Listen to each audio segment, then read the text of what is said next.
persengketaan di antara bangsa dengan bangsa, negara dengan negara, Islam dengan bukan Islam, bersengketa mula daripada kampung.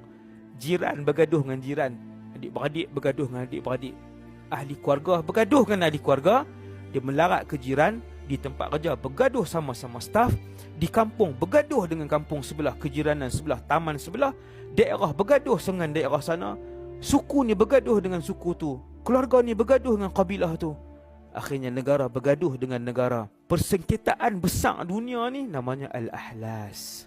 Melibatkan apa? Hilang apa? Hilang nyawa, hilang harta, hilang tempat tinggal, pindah randah, merempat antara satu tempat ke satu tempat. Hasbunallah wa ni'mal wakil.